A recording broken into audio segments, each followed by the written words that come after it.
Can leaders in American politics truly escape their digital past? When a candidate's online behavior goes from questionable to downright shocking, does the party stand by them, or do they quietly distance themselves?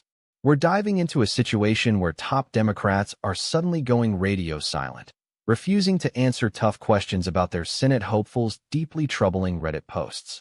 Before we continue, if you want to stay on top of everything happening in U.S. politics, hit that subscribe button right now and leave a like. It really helps this channel grow. We're talking about Maine's Senate race, where Democratic candidate Graham Plattner is facing a storm of controversy. Newly surfaced Reddit posts, archived from an account believed to belong to him, paint a deeply disturbing picture. We're not just talking about a few off-color jokes here. We're talking about graphic sexual comments, like masturbating in portable toilets and praising explicit graffiti depicting genitalia.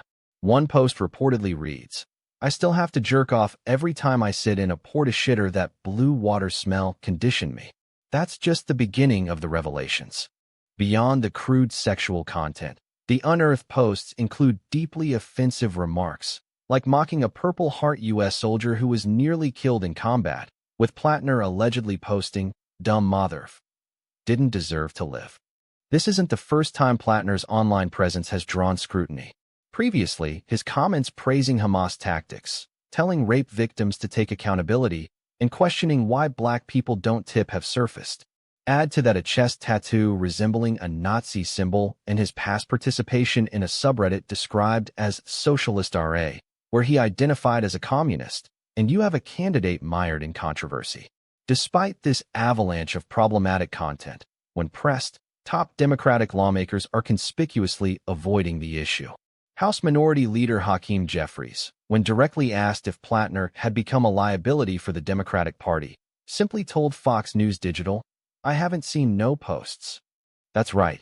The leader of the House Democrats claims ignorance when faced with clear evidence of damaging material tied to a candidate the party is expected to support. Even more telling is the silence from figures like Senator Elizabeth Warren. Warren had previously endorsed Plattner, calling him her kind of man. Yet, when asked whether she would rescind her backing after these latest, particularly egregious posts came to light, she declined to comment. This silence is deafening, especially considering her earlier defense of Plattner, where she referenced his apology and praised his outreach to voters so they can evaluate not who Graham Plattner was, but who Graham Plattner is today. It seems that evaluation is becoming increasingly difficult when confronted with such stark evidence.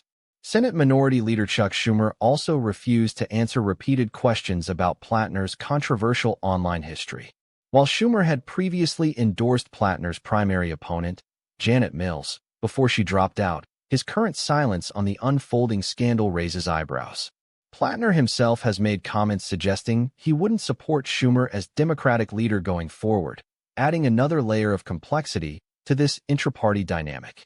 Plattner is widely seen as the presumptive Democratic nominee, poised to challenge longtime Republican Senator Susan Collins. The Republican campaign is clearly capitalizing on this, with a super PAC backing Collins' re-election spending millions on attack ads highlighting Plattner's controversial internet comments.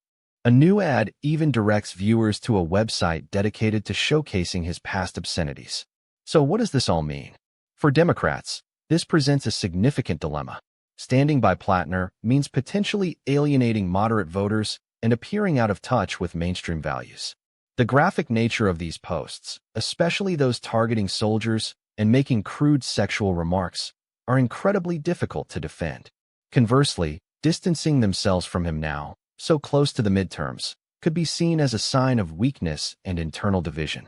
The silence from party leadership suggests they are in damage control mode, hoping the story will blow over or that voters will overlook these revelations.